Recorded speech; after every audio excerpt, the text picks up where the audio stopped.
You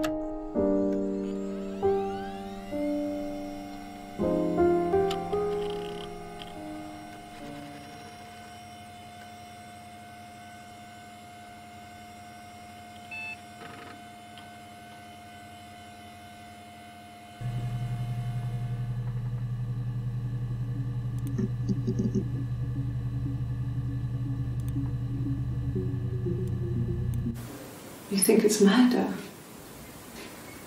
I mean, clearly it's murder.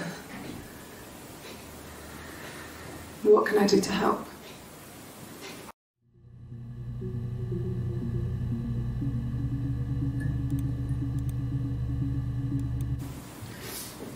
Yeah, that's me. But February, I mean, that was months ago. What's that got to do with Simon's murder?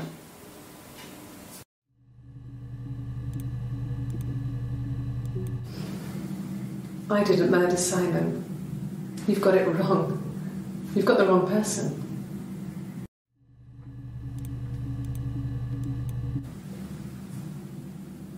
I'd like to speak to a lawyer now. Please. You have no murder weapon. You have nothing. And all these stories we've been telling each other, just that. Stories.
You think it's murder? I mean, clearly it's murder. What can I do to help?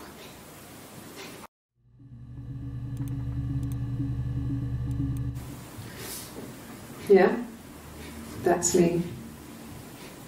But February, that was months ago. What's that got to do with Simon's murder?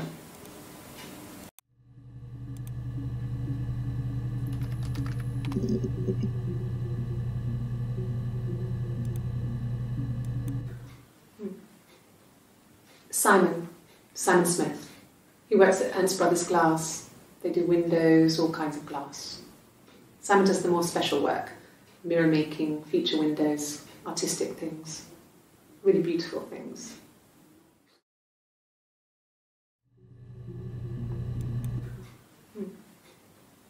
Simon Smith. He works at Ernst Brothers Glass. They do windows, all kinds of glass. Simon does the more special work, mirror making, feature windows, artistic things, really beautiful things.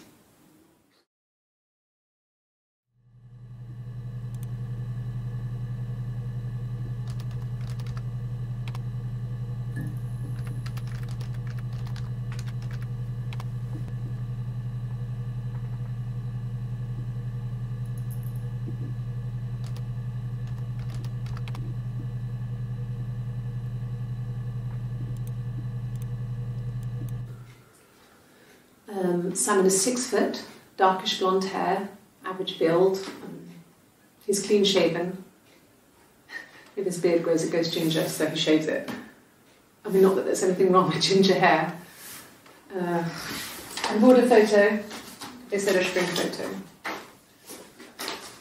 This was taken last year on holiday in Rome. It's the best one I have.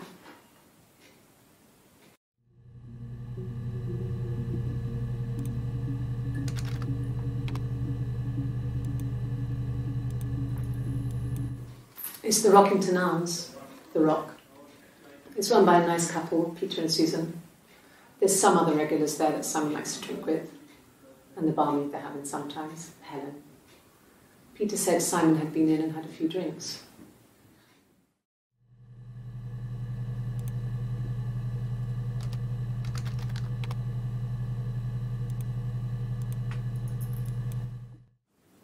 Yes, there's an Amstrad one. No one uses it for very much. There's a printer so you can write letters on it.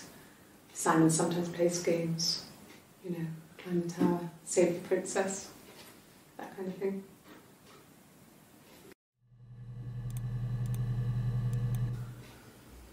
Simon isn't the type to run off or do anything crazy. Someone must have done something to him, or there must have been some kind of accident. So what do we do next?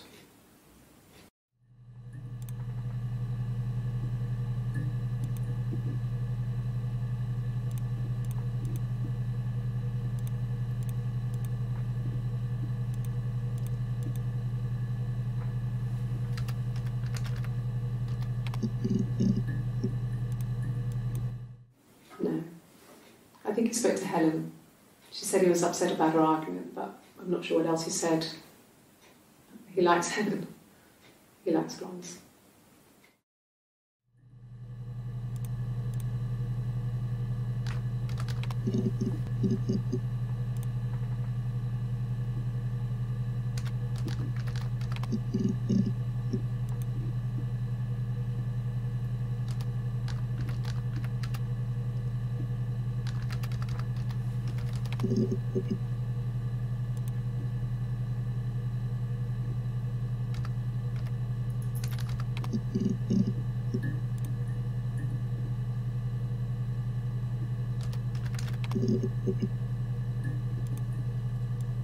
My name is Hannah, H-A-N-N-A-H. It's palindrome. It reads the same backwards as forwards. It doesn't work if you mirror it though, it's not quite symmetrical, but well, you get the idea. Sorry. Hannah Smith, I live at 31 Gladstone Street.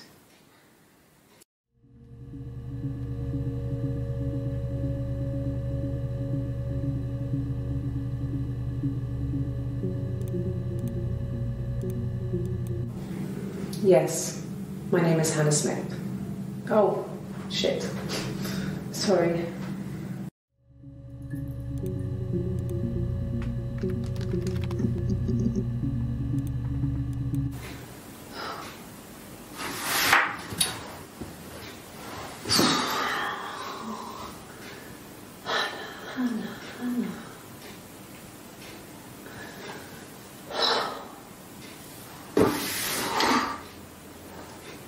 What are you doing talking about Eve?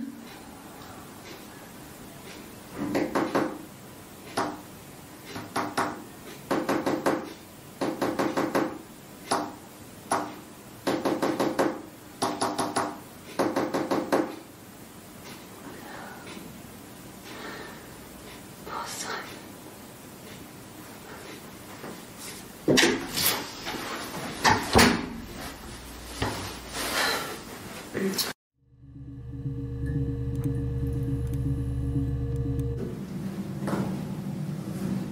Across the road, where my parents first lived there, was a midwife called Florence. When Hannah was born, I was born at the same time. The midwife was there to help. I'd been throttled by the cord, probably wrapped around my neck by Hannah. The midwife told my mother I was dead, but I wasn't. She wrote all this stuff in a diary. Amazing what people will admit to on paper.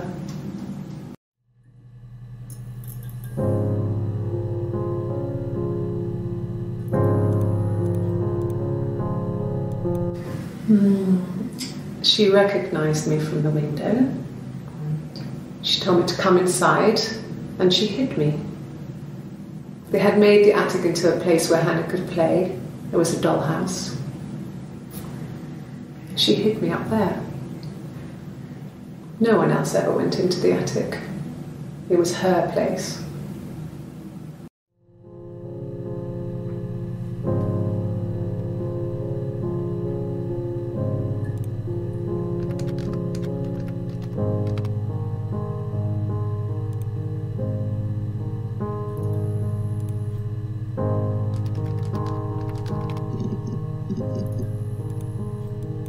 Yes, I inherited it from my parents, so it made sense to move back, me and Simon.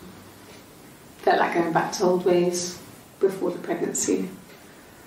Reminded me of being a girl, a dollhouse in the attic, old things. We didn't sleep in my parents' bedroom for a long time. We decorated it as soon as we moved in, but it was another year before we started sleeping there.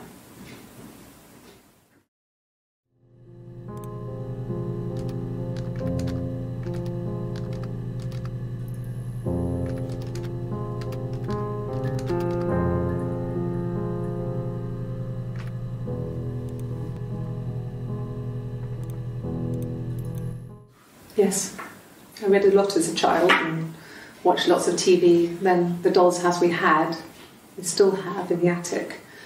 It's kind of a fairy castle. We used to play up there and make up our own stories.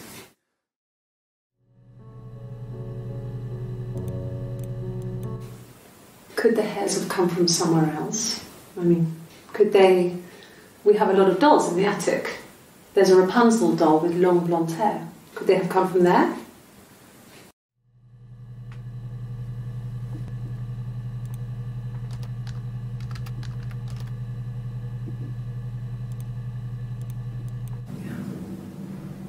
I'm not sure where the dollhouse came from.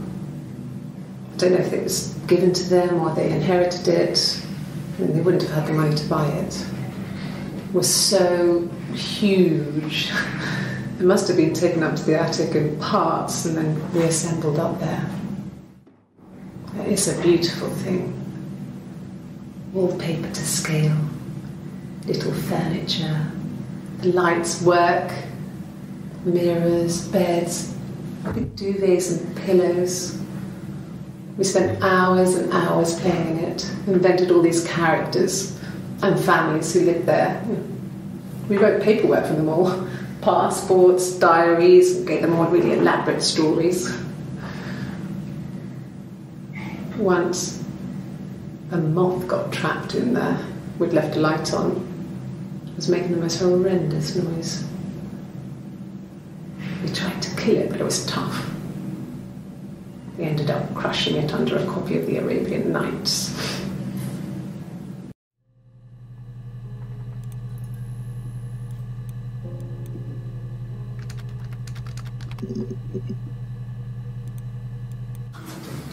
The legal stuff was completed very quickly. Hannah moved back in with Simon. Eric gave Simon the week off to help with the move. He decorated, modernised wallpaper, curtains. Hannah insists the attic be left as it was, dollhouse and all. Simon never went up there.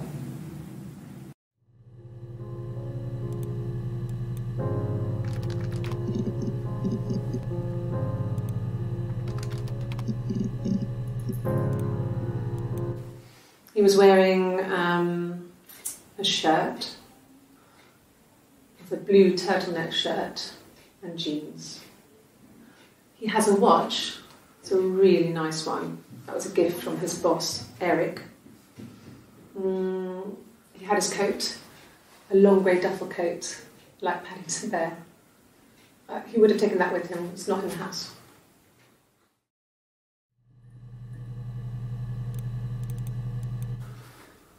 So, it was Friday evening. We had an argument. He left. On Saturday, he didn't come back. I waited all day. He was supposed to go help Eric out with something on the Saturday afternoon. They had a job. He didn't show. So Eric was ringing on the phone. I checked at The Rock, that's our local. They said they'd seen him on the Friday night, but not since. He still wasn't back this morning. It just isn't like him at all. Still not back by dinner time. It's getting dark again. So I decided to come and see you. His parents haven't heard anything either.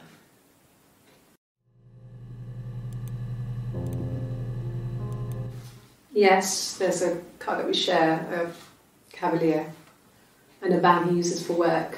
It's owned by Eric, but we look after it. Both of them are there now, parked on the street. I'm not sure about the keys for the van. I can look for you when I get back.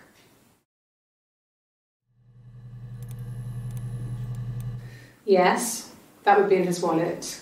It's a Visa, a silver one. He doesn't like to spend money he doesn't have, so he usually pays with cash, but Eric convinced him to get one.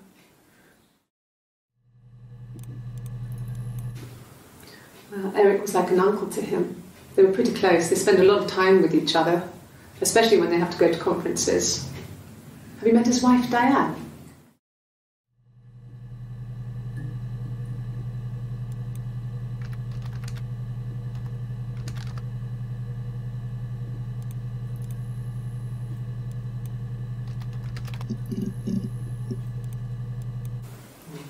Diane is really nice. She helps out with the glaziers, organises the Christmas party, that sort of thing. They have 2 kids, really sweet kids. She used to look out for me when I worked there.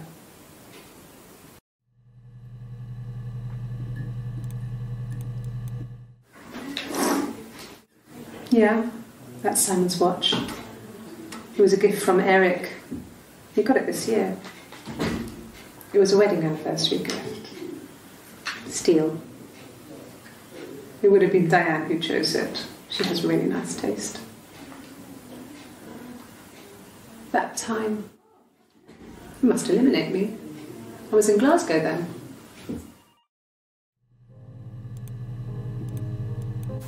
Not really. He would go to the pub. He had his drinking buddies there, but no one ever really came back to the house.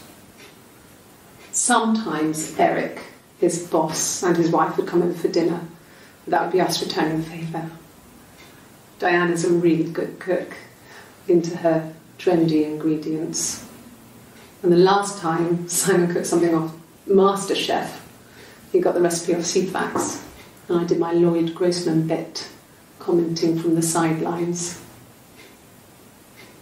I had to find fennel from the supermarket. Have you ever eaten fennel?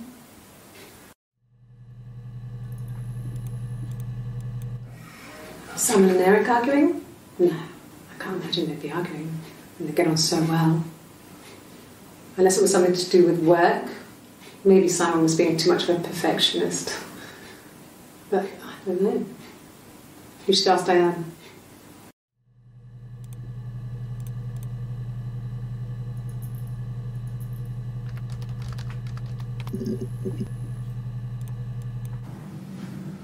Florence took me home with her.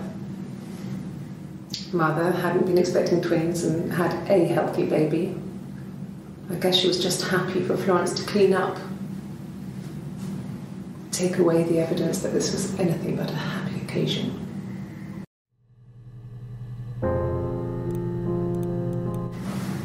Florence raised me in her home.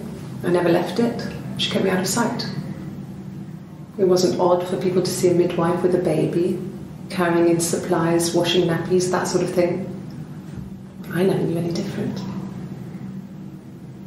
I grew up looking out of my window and seeing her across the road. I thought it was like a reflection in the mirror.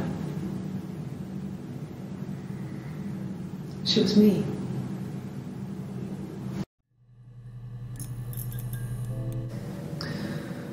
Florence was a warm, kind person. But she was broken, I guess. When I found her diary, I also found a biscuit tin with other stuff in it. Older papers, letters, that kind of thing. Her story wasn't there. I never really spoke to her about it. I was far too young to really understand. I guess I just put it together later, once I was older. She had loved children, planned to have a large family, but her husband died in the war.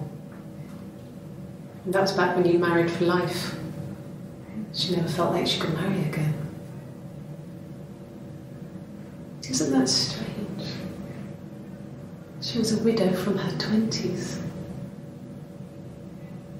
But, I mean, I guess it was different then. You know, you married for life and she felt she could never marry again. I guess it was harder, a war widow. One of the dead. I don't know, maybe there was more to it than that. I don't really know.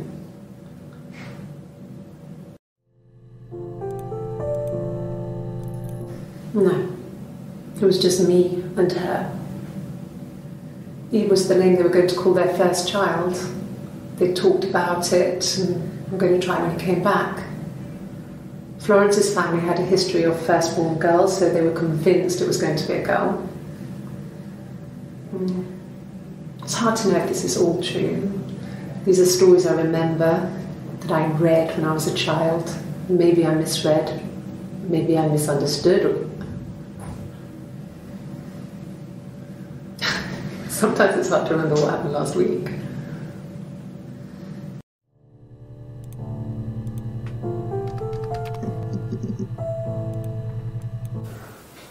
Well, my friend Eve. I mean, she was a friend from when I was a kid, and she was always more popular with the boys, and I used to hate her for it. I mean, really hate her sometimes.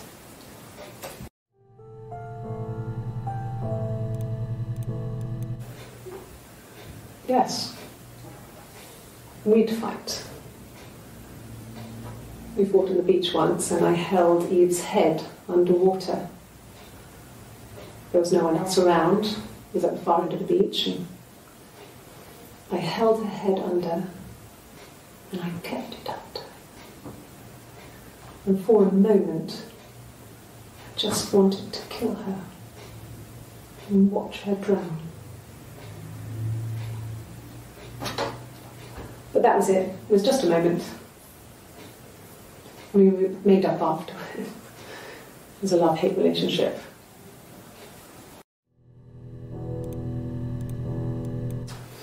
A police station. Yeah.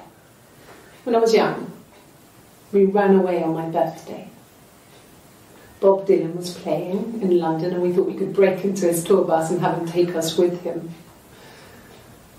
the taxi driver we paid to drop us off, I mean, we'd saved money, pinched a bit here and there to pay for the fare.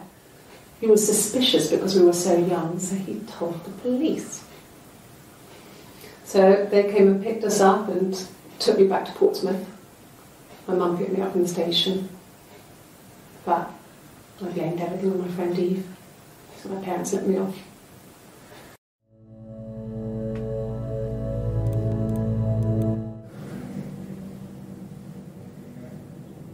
My mother called me Eve.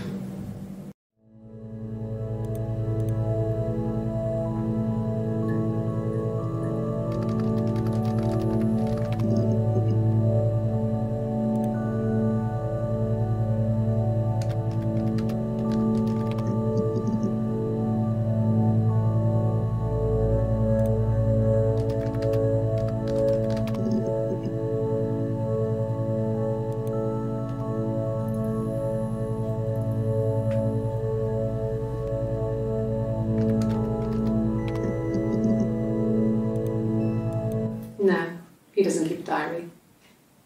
That's my thing. I've kept one, well, as long as I can remember, since I was a girl. It helps make sense of my day. And when you're forced to put something into words, it just gives you perspective. Everyone's on the same page.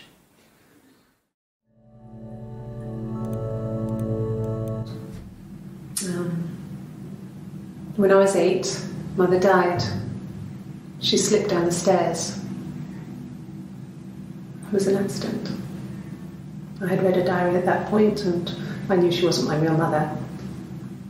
So I burned the diary that day and I left. Walked out and across the street.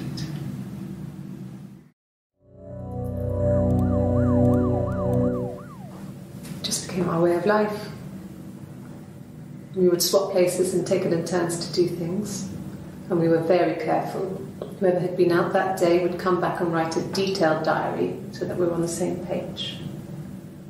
We had a list of rules that said what we could and couldn't do in any given situation. It was exhaustive. We lived a second life through those rules. Rules for things that could only ever happen inside our imaginations. We would consider all the permutations of future events and agree rules to walk our way through them.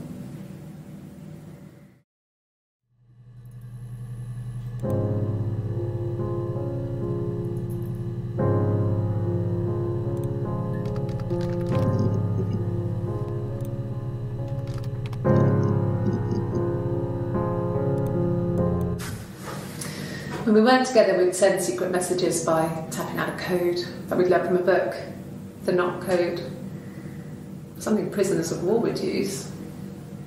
We'd tap them out on radiator pipes or the attic floor.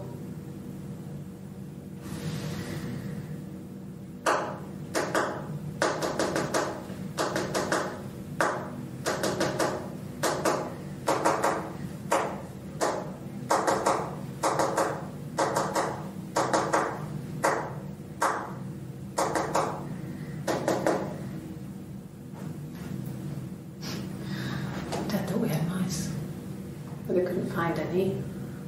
Bought a cat anyway.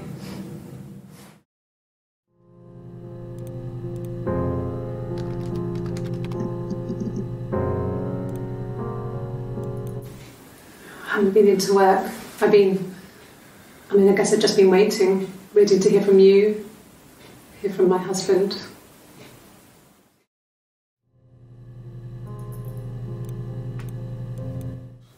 When you suspect someone of murdering their husband.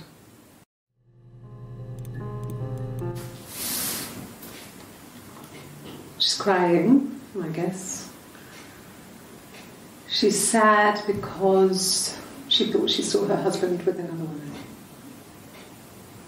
But it's okay, because she finds out it wasn't her husband, it was his brother. And so it's fine.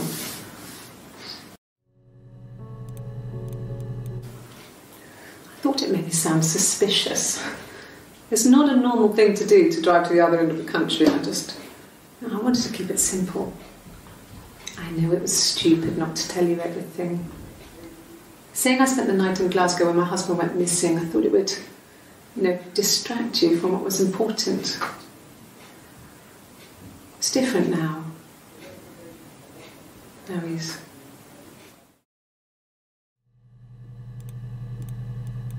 It was supposed to be a secret. Just because Simon is dead, it doesn't mean I have to give up all his secrets. It doesn't have anything to do with what happened to Simon. No one murdered my husband because he cheated his expenses for a romantic weekend in Oxford.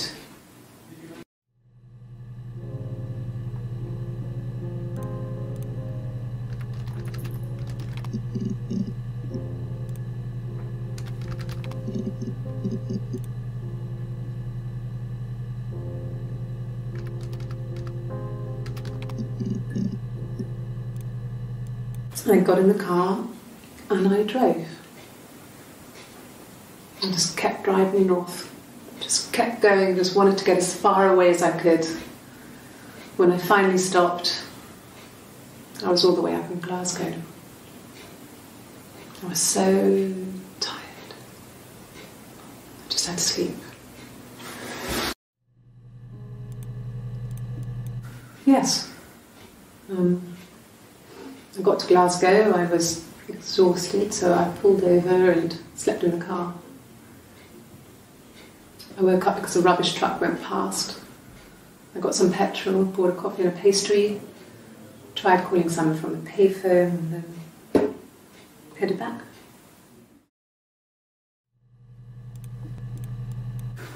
No, I don't think so. Glasgow was deserted that early in the morning.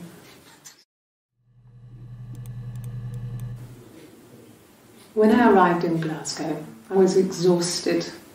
The streets were empty. I was driving badly.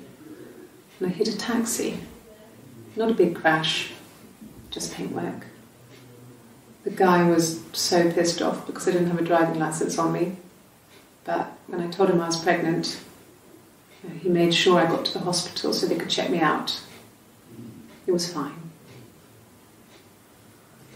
The hospital must have details when I was looked at. There's a scratch on the car.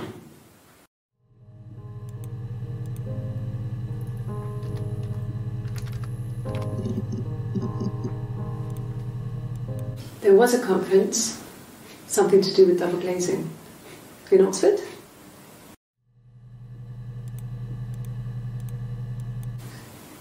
Are you sure?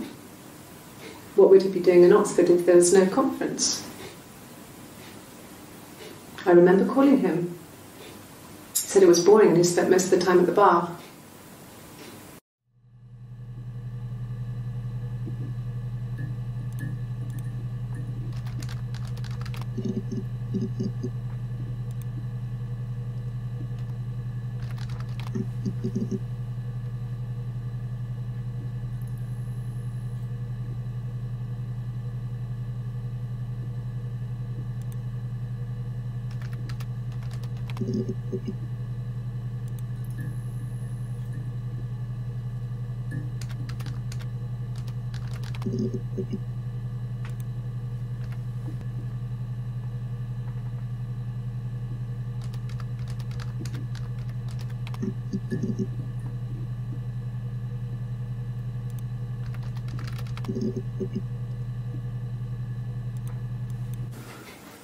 I guess you could call it that, but we were both happy to get married. It was a beautiful wedding.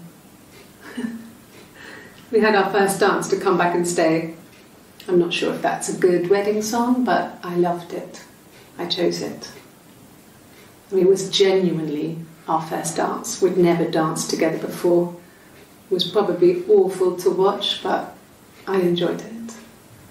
It felt like it was just me and Simon for that moment. Just the two of us. We spent the wedding night in a hotel in Brighton. It would have been too much to do more. We were saving for the baby. It was wonderful to be in a hotel, away from home, just alone together. Since then, we've always tried to get away for our holiday. Yeah, we were 17. It was a nice wedding, people said. Simon looked very handsome in the photos. His parents paid for everything, but he's an only child, so it was important to them. It was what they called a shotgun wedding, but if you looked at the photos, you couldn't tell. The dress was beautiful. It looked like Princess Diana's. The train wasn't quite as long, though. There's a great photo of the bridesmaid helping to carry it out of the car.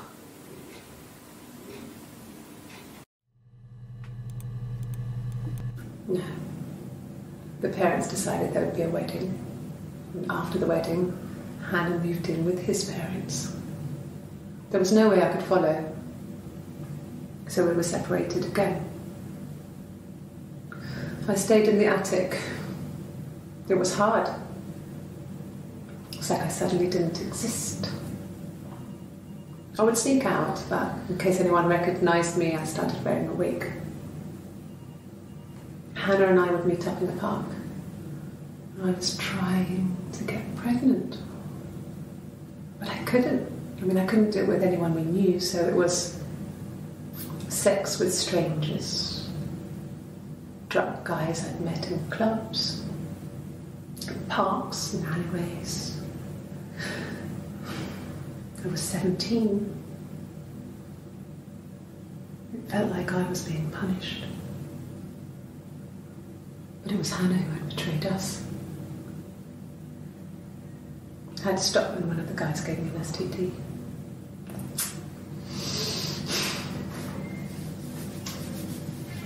When we met up, it was disturbing.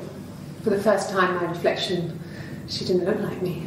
She was fatter, flushed. If anything, I was getting skinnier. I found it hard to look sometimes. We talked about what to do. Was it time to become our own people? That seemed like the right thing to do, but neither of us wanted it. We agreed that her and Simon would get their own place as soon as possible, and then I could move in.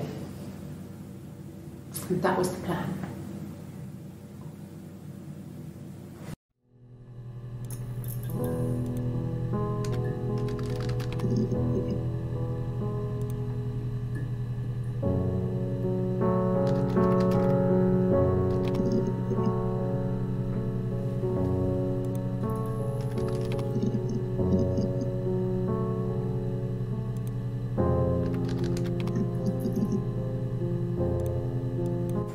It happened very quickly.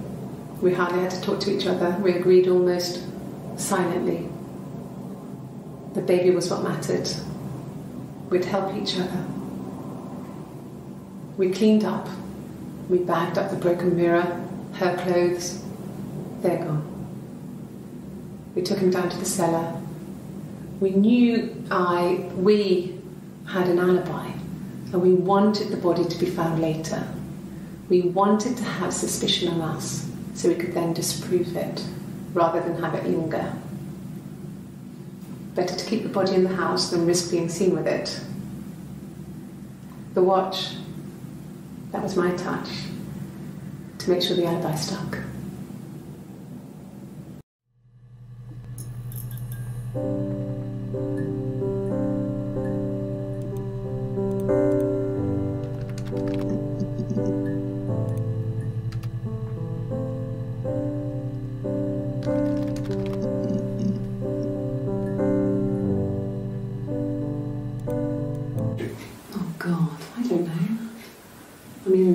I guess the Rock.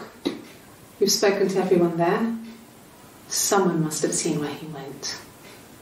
I don't know. So many things could have gone wrong.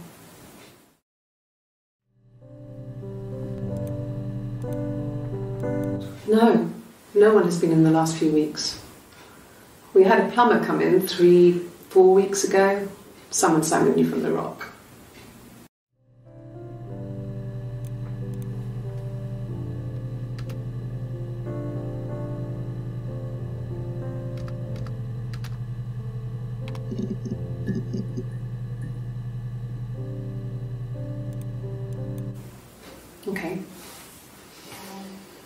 parked up in the street. It was busy, so I had to park down the end of the road. Walked up, knocked on the door, no answer. I took my keys out of my bag and unlocked the door. The main lock was unlocked. You can tell because the key doesn't turn when you try to turn it to the left. I walked in. Simon's coat wasn't on the peg. I couldn't see his shoes in the shoe rack. I shouted out. I walked straight into the kitchen because he usually sits in there to have a cup of tea and read his paper, but he wasn't there. I touched the kettle. It was cold. I looked quickly in the living room. Nothing. So I walked upstairs to the bedroom and he wasn't there. I didn't search for him because it was pretty clear he wasn't there. I had a shower. The phone rang whilst I was in the shower. I didn't answer it. I think it was Eric. Then I was just exhausted. So I lay down on the bed and I fell asleep, though I didn't mean to. I woke up a couple of hours later and I was surprised to see no one in the bed next to me. And then I remembered where I was and what had happened. That's when Eric called again. This time I spoke to him. Then I called Doug and Eleanor. And then I decided to come and see you. That enough?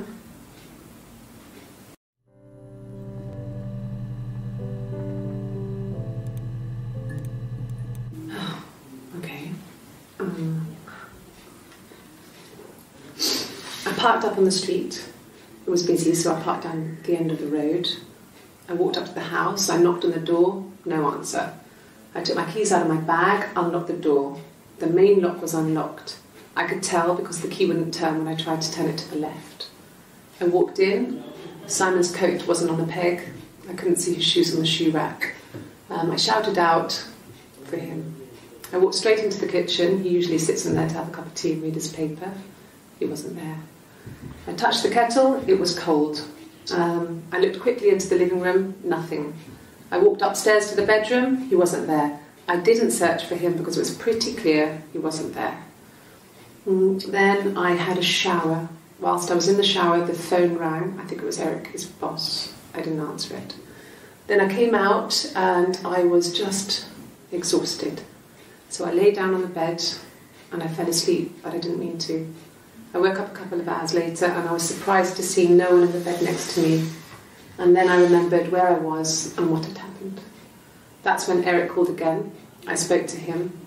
Then I called Simon's parents. And then I decided to come and see you. That enough?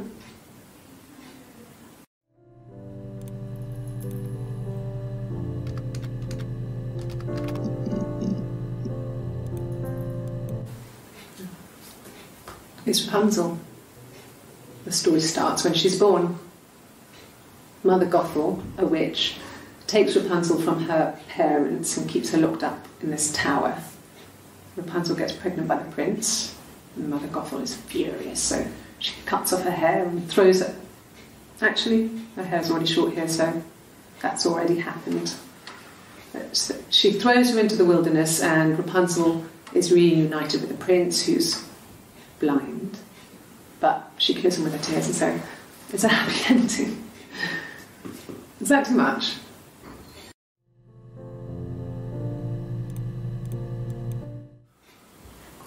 Sorry.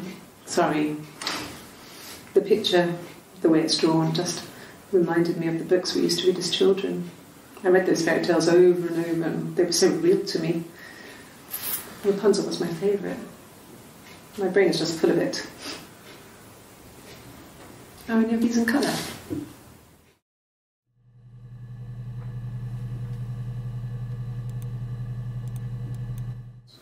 Did I pass?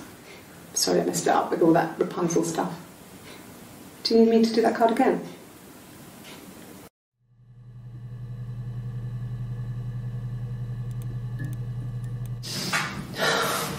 We were obsessed with fairy tales. Not just the pretty ones, but the traditional ones. They were dark and real, bizarre and violent. Felt like life. We had this huge old book that I think Mum must have bought from a library sale. The illustrations had thin tracing paper over them to protect them. They were in colour, shiny plates. At the front of the book was an index of illustrations. We read that more than the actual stories.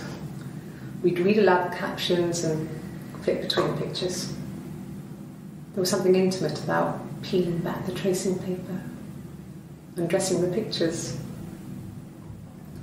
Rapunzel's hair is cut. The eagle plucks out his heart. The princess pricks her finger.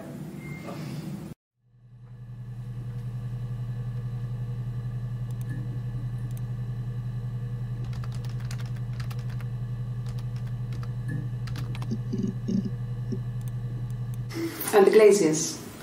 I worked there some weekends and Simon had a part-time job there too. That was Eric's generosity. He was always good at helping out other people's children. Simon was quiet, more thoughtful than the other boys. Even then he had a sense of craftsmanship. Wasn't always rushing stuff.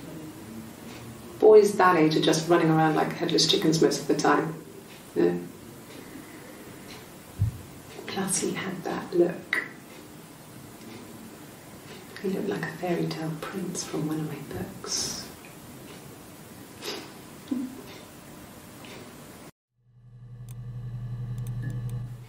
Simon never cheated on me. He was devoted to me, and I was devoted to him. Nothing in life is easy. We were good to each other. Life isn't a fairy tale. You do what you can. Well, she wasn't my real mother, but she raised me. Do you want to hear the story? It's a real-life fairy tale.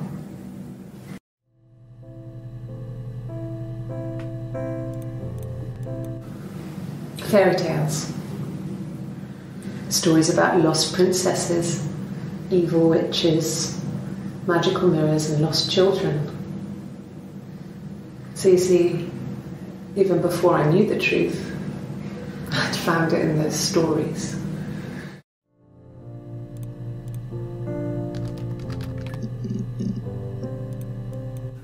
No, I have never been unfaithful. I've never cheated on Simon.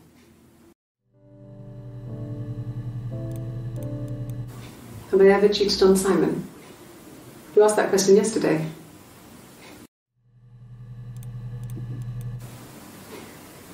You're reaching here. Oh, I don't know why. No, I've never cheated on anyone. I've never taken anything from anyone. Simon is dead. But I have my baby to care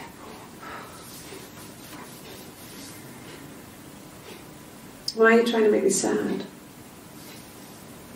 Why are you so obsessed with sex and affairs? You cheated on your wife. Is this your thing?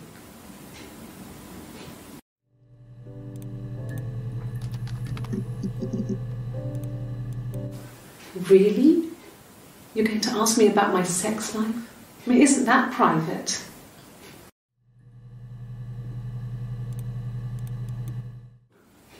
Are you married? How is your sex life?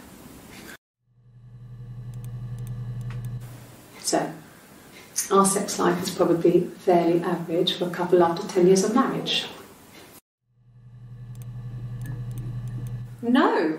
You're talking to the wrong person if you think I'm some kind of slut. If you think I'm the kind of person that would have had sex with all those guys. No. I was 15. Carl was older. 17, I think. I was really into him, regardless of how he actually behaved. Lots of drunken teenage sex. We did it in a church once. It's stupid. So he got tired of us and we split up after about 6 months. It was sad, but Those early experiences, they help you realise who's really important to you, you know? Family.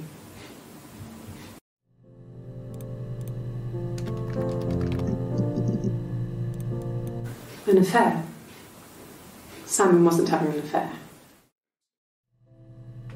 And what did your wife do? She didn't kill you. You think I killed Simon because he was having an affair? Well, I didn't kill him. I wasn't even there. I was in Glasgow worrying about whether my baby was still growing inside me. I mean, why would I kill Simon? I loved him.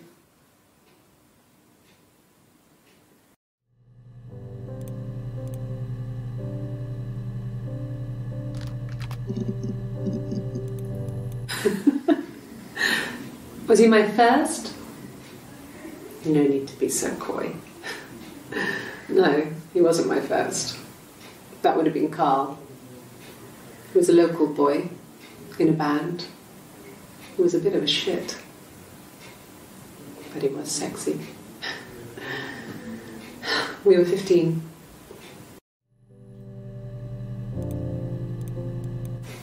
Family.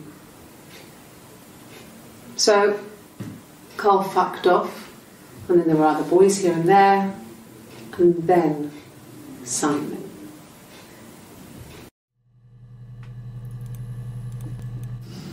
Differences? She's a better driver than me. She passed the test for us.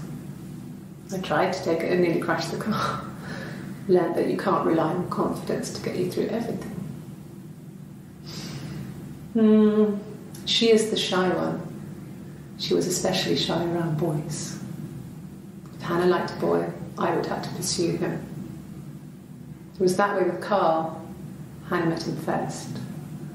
She had such a crush. I let him take my virginity after a night that his band had played at. It got difficult. When I was with Carl, we would have sex, but Hannah couldn't let him see she was a virgin. She had lots of excuses. After a while, we decided that I should take Hannah's virginity.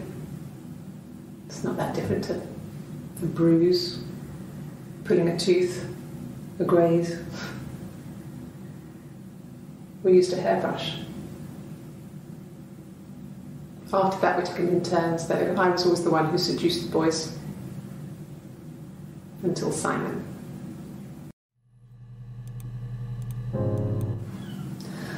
Hannah was so smitten with Simon. She started getting jealous, didn't want to share. Even the first date. We went to see Tom Cruise at the Old Odeon. We both went, kept changing places in the toilet. We only had the one best dress, so we had to keep swapping clothes. Must have thought we had terrible bladder problems. The next date, it was my turn. At the end, I let him kiss me. But that was it. We didn't want another Carl on our hands, and the Ouija board had said to hold back. After that, it was Hannah's turn, and she slept with him. Broke the rules. Deliberately broke the rules. She wanted to be the first to sleep with him. I mean, that's when she got pregnant. From that one time.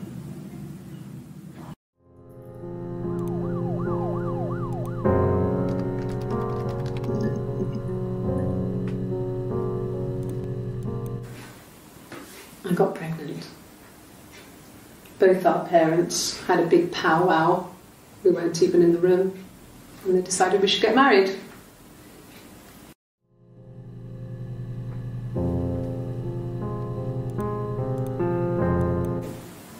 Yes, I'm fine.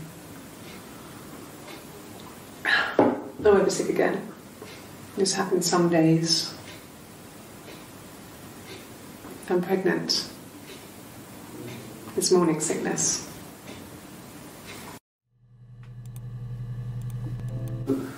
No. Well, yes. You found out on my birthday. I told him I was pregnant.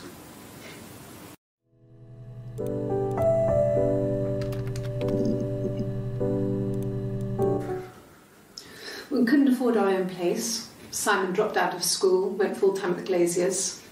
That was Eric's generosity. We moved in with his mum and dad. They had a spare room for us and the baby, if it came. It was a nice change, time to myself, living there for those months, full of hope.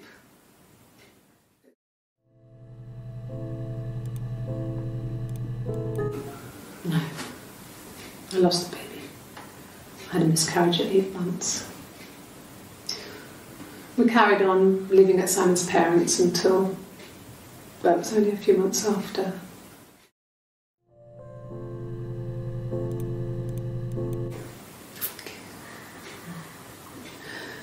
It was after dinner. I'd spoken to Simon's parents on the phone. I looked up for an early night and I suddenly had this thought. I think it was something his mum had said. She'd been speaking about old stuff, sad stuff, about when we lived there, about the baby.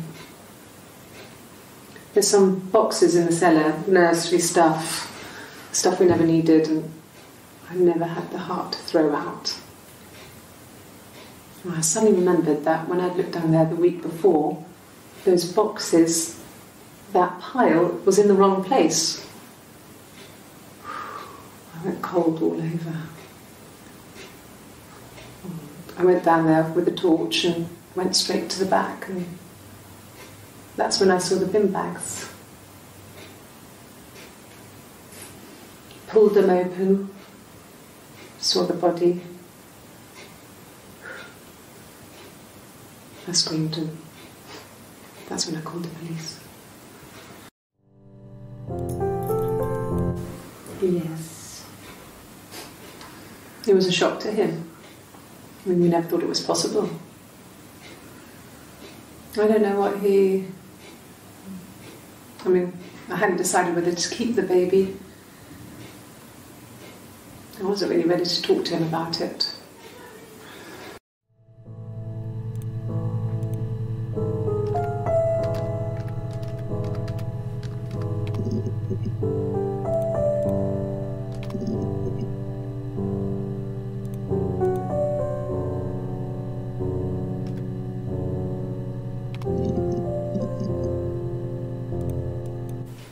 Then my parents died. It was the worst year of my life. The miscarriage and then my parents.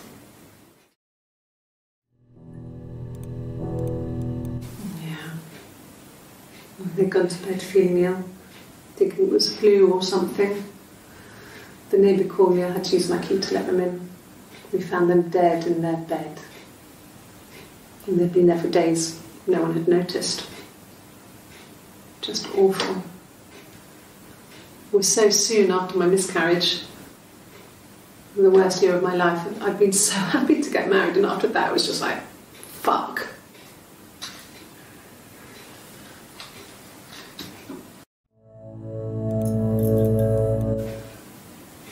Yeah. I mean, I was infertile. Thought I was. They told me I was infertile after the miscarriage because of complications.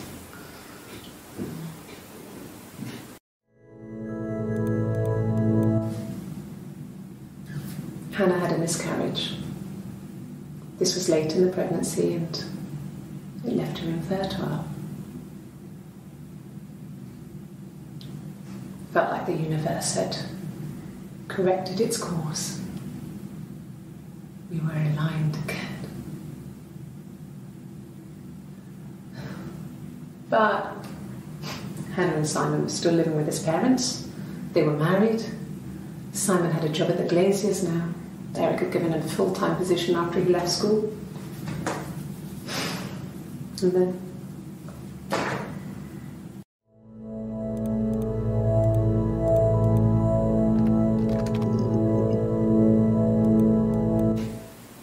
twins. Really? Are you really asking me that question?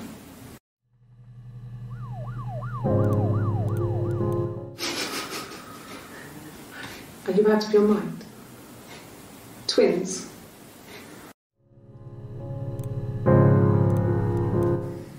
There were always princes and princesses.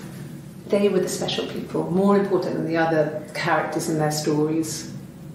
We knew we were like that. Twins. Magical. We were the princesses. We had a poster of Princess Diana from the newspaper up in our attic. Had a pride of place. And underneath we used to put all our special things. When her engagement was announced, we were obsessed with everything she did. And later, when her life went so bad, we felt for her. Her divorce last year just kind of drew a line under things.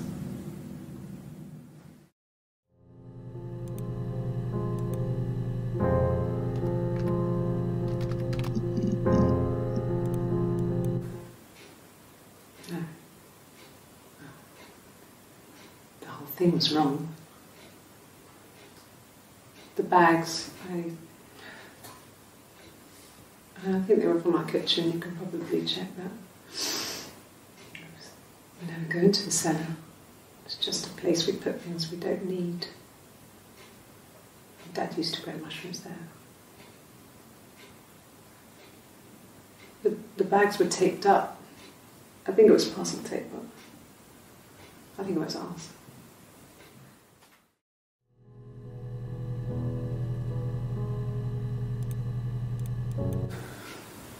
Well, fine, considering. I got back into the house today, and that was weird, knowing your people have been there through my things. It's like I've been burgled. I mean, worse, obviously. I don't know. I haven't lived in the cellar yet. They sent a cleaner in. As good as new, he said. But they had to throw some stuff out. Couldn't get the blood out. And I'm still waiting to hear from the coroner so we can get a date set for the funeral. It's going to be a cremation. So,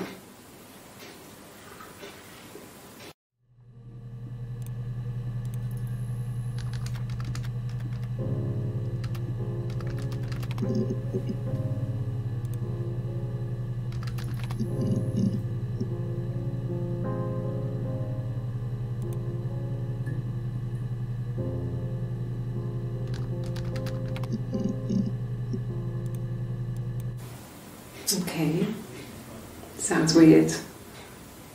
I'm not great at making up stories.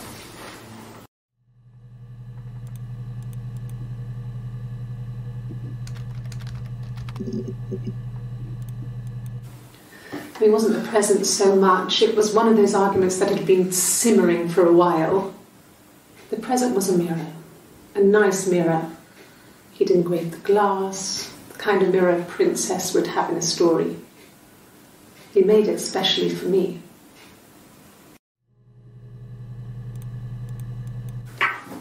Let me see. Yes. I drove in here because I remember, well, I went over the river. And then there was a church. There. Yeah. And I probably parked. Well, I remember seeing a street sign called Princess Street. Yeah, there it is. Yeah, so I'm pretty sure it must be this one. There.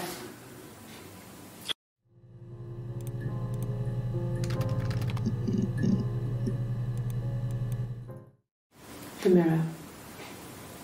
I can't remember. I put it somewhere safe. Upstairs, I think. I haven't looked at it since.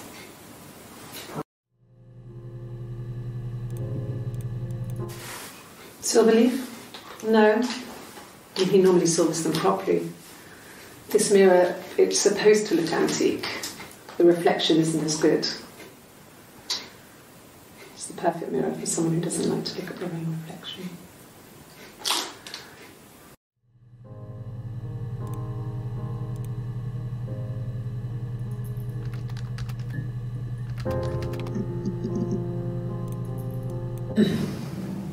Yes. The first time we saw each other, it was strange. We both realised at the same moment, I think.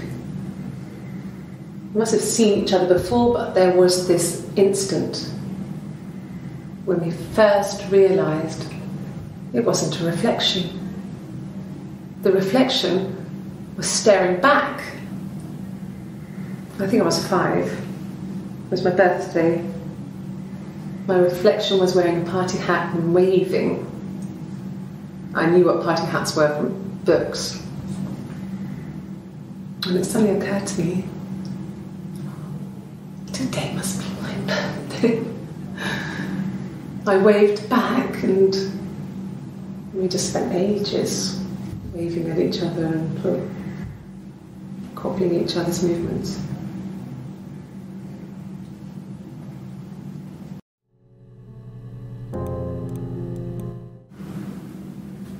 Mother wanted me to grow my hair long, but I kept cutting it myself. I wanted to look like my reflection. She always had short hair when she was little. Mother would hide the scissors, but I would find a way. Cut it with a bread knife, something like that. My reflection would always leave her house and go on adventures, but I never could.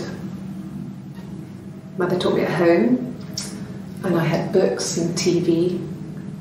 Oh, TV was magical, but it was only on when it wanted to be, so I spent a lot of time reading books.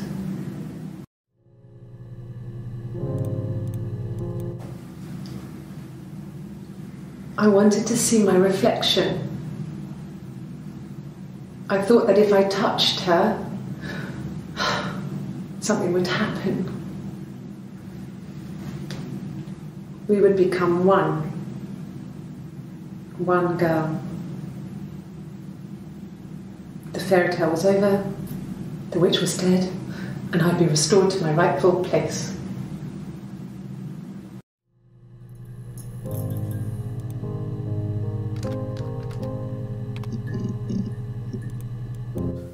No, he doesn't have any tattoos. He has a scar down here near his stomach, past his hip. Cut himself with some glass. That was before, a long time ago. He looks just like the photo. He's not got his glasses on here though. He takes them off for the camera. But he needs them to see properly, you know. He has to read a newspaper or a menu in a restaurant. Not books so much, or watching TV. He likes TV.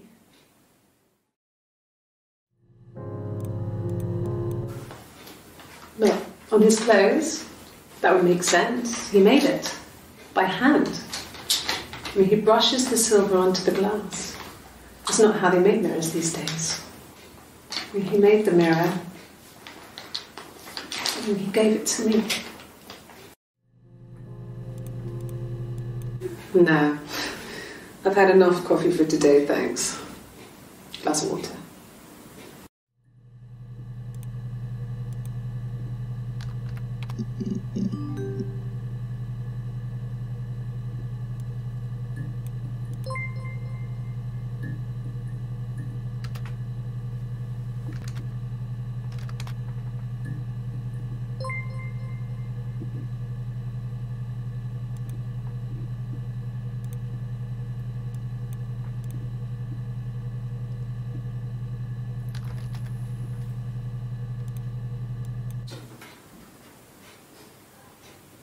His body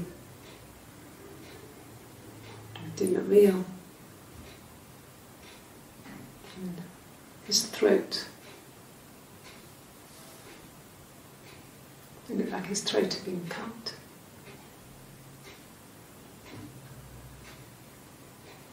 And I didn't see his glasses. He has these thick glasses.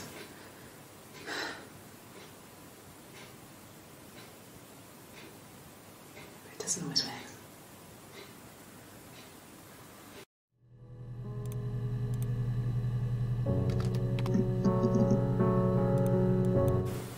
Oh, my tattoo. I got it to express my individuality. It's an apple and a snake.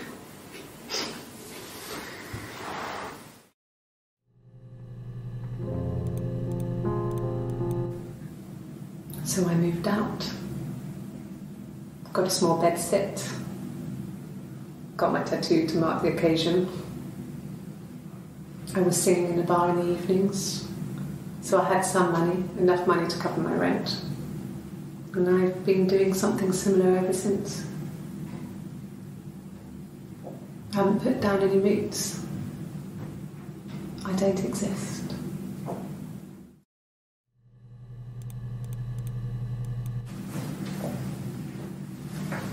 He saw me singing one of my shows, pure chance. Not sure I remember what he was even doing there.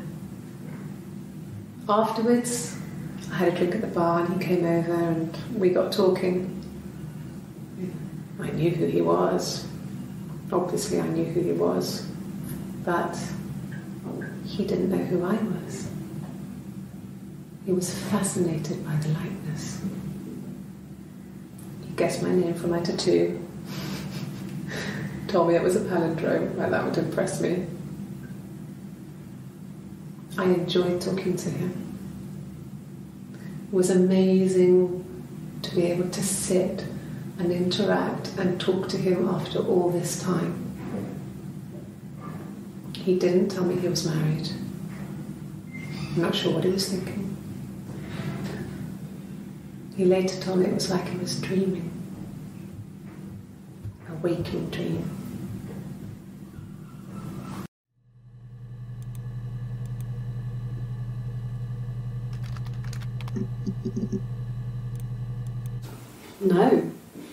No, Simon didn't play guitar. He wasn't very musical.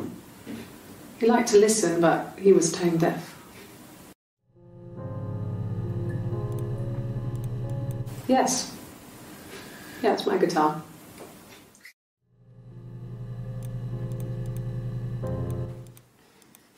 You want me to play something? I'm not the world's greatest guitar player. Okay. Probably needs tuning. No, it's okay. How about a traditional ballad? Should be right up your street.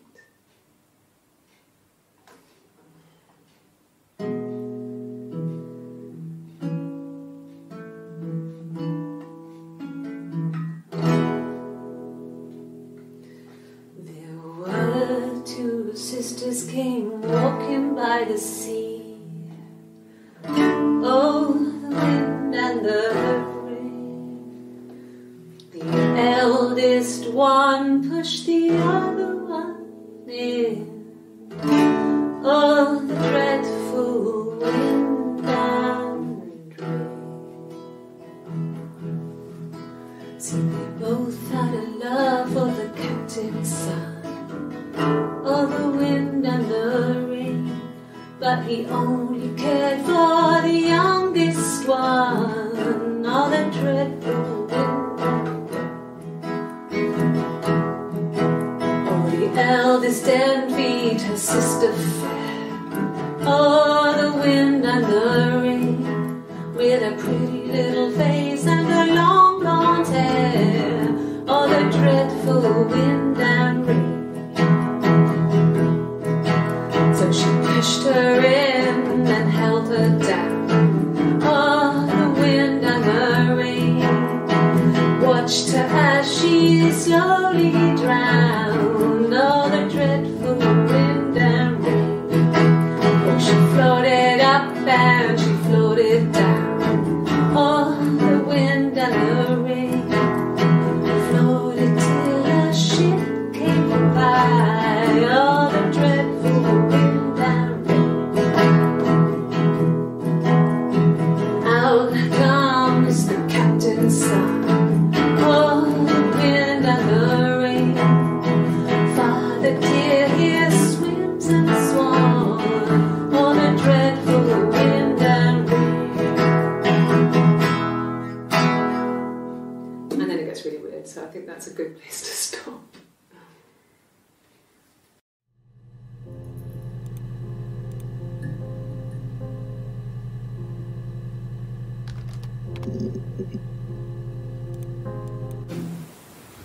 No, they were shut. Most of the windows were really hard to open anyway. They're stifling in summer. They were painted over by my dad. Could have left a door open accidentally. Or there's a cat flap in the back door. No, no cat. My parents had a cat before they died called Domino. It was this little black thing with white dots. And we never did anything about the cat flap, but if you were thin, you could maybe squeeze through it. We loved our cat, Domino. He had this little bell around his neck to stop him from killing birds in the garden. And we used to write each other notes and put them in the bell, and we could send them to each other. Mum found some of the notes once, and she thought I was just writing to myself because our handwriting was identical. And we had our own words for things, so she didn't quite understand them anyway.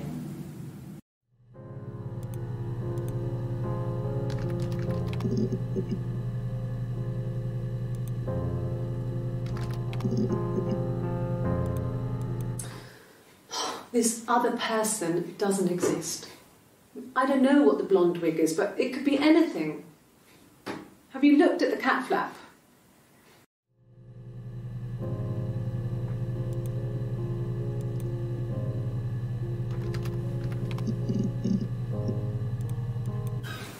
I would have been a good mother.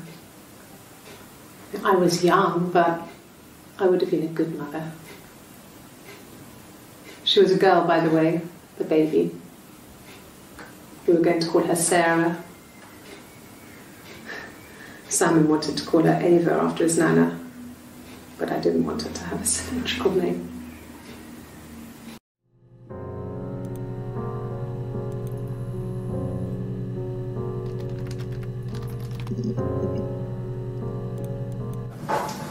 When beautiful people died, we always felt like it was a sign. You remember Princess Grace? Grace Kelly? She died in a car crash the year before we met Simon. We used a Ouija board to speak to her, and that gave us the power to find him. That's what we thought then. That people who died tragically leave some kind of magic behind. We used to share dreams. We used to wake up and write them down in our diaries immediately and compare them.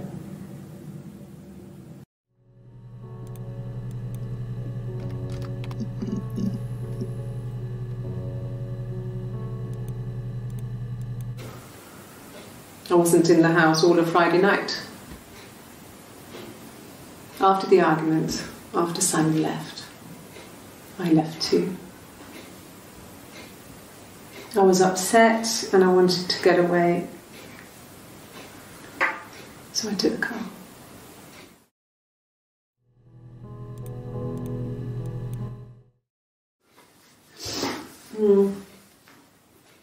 I left the next day, Saturday. I slept for a few hours in the car. And when I woke up, I came straight back. Simon wasn't returning my calls and I wanted to try and make up.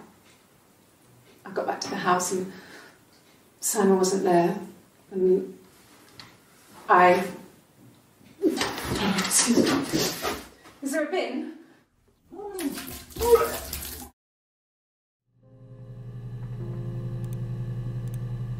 Yeah, I pulled over and slept in the car.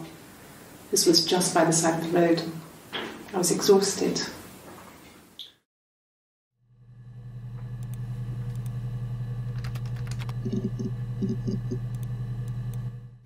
Okay. I've given blood before. Do you need to take that for your records?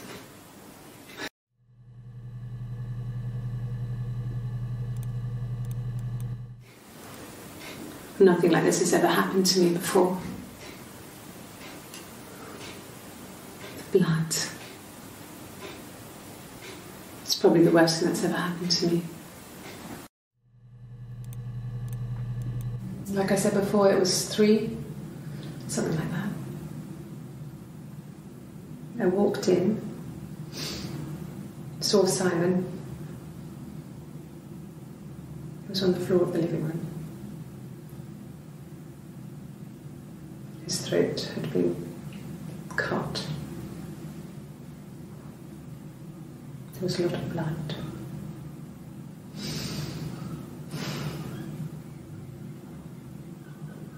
Yeah, he was dead.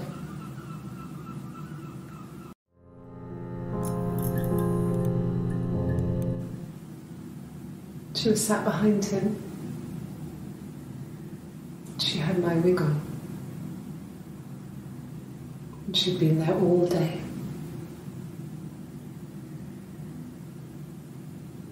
And she had blood on her.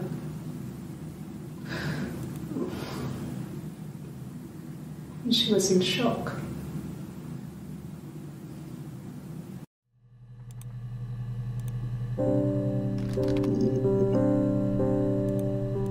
Yeah. I've been round to Doug and Eleanor's and they're very worried. I feel sorry for them.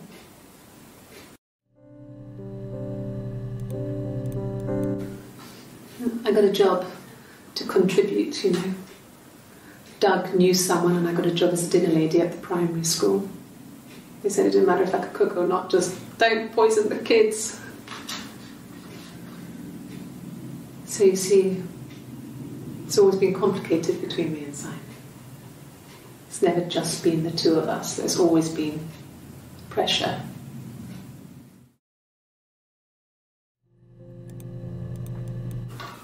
I hoover, I dust every week, maybe less. I once asked Eleanor how often I should dust, and she said, if people ask, tell them you do it once a week, but every few weeks is okay. I think she was just trying to make me feel better. I mean, when I was there, she was hoovering every day, you know, ran an ordered house. You know how that generation is, putting on a brave front. She has secret stashes of cigarettes. Doug doesn't even know she smokes. When I was there, I saw her. She has these sort of porcelain vases, ornamental, next to the Reader's Digest books. Cigarettes inside. And she still has them. I mean, last time I was there, I looked in a vase. There was a fresh pack. I mean, all those years of marriage, and she still has a secret like that.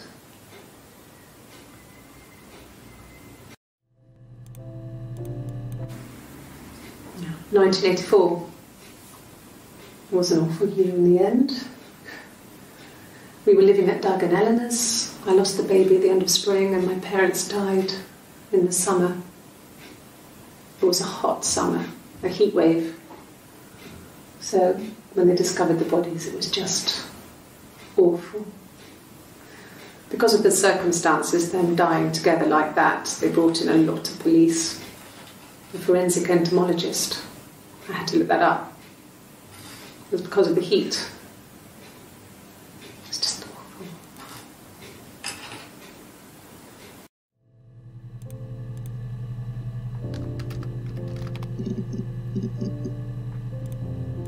Yes. I speak with Eleanor at least once a day. Not that there's anything much to say. It's more just...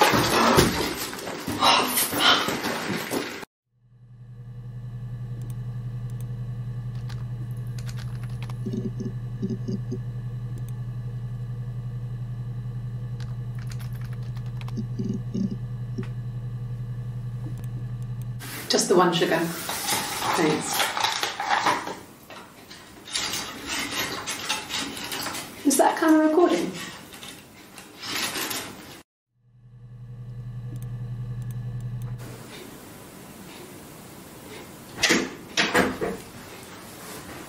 Is that camera recording?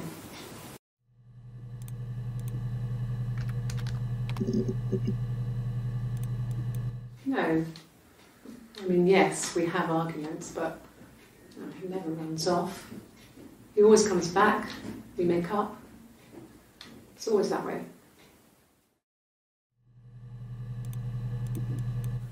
Sure. Yes, of course, if that would help. Will you phone the house to let me know when you want to come round? Then I can make sure that I'm there.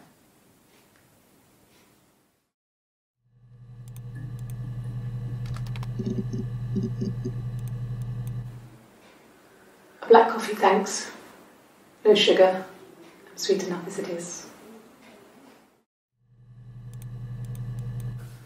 There's married couple stuff. A stupid argument, nothing specific. No one knows how to push your buttons better than those you're close to.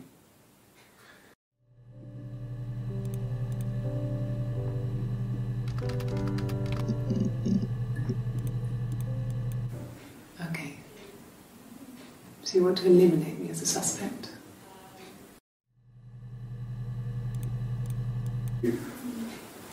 That should eliminate me as a suspect. If I was in Glasgow, can't be in two places at once.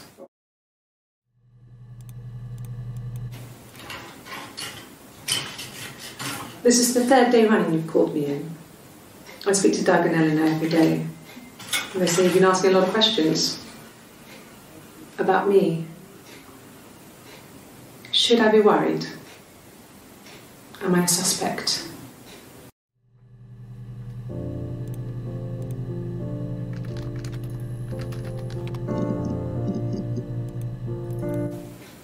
Fine. I've never had my fingerprints taken before. I once put my hand on the oven. Fingerprints.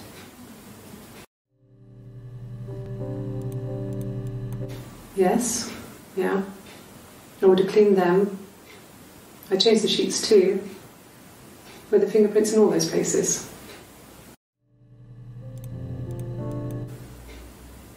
Could they have been my parents' fingerprints? I'm not sure how long they last for, but is that possible?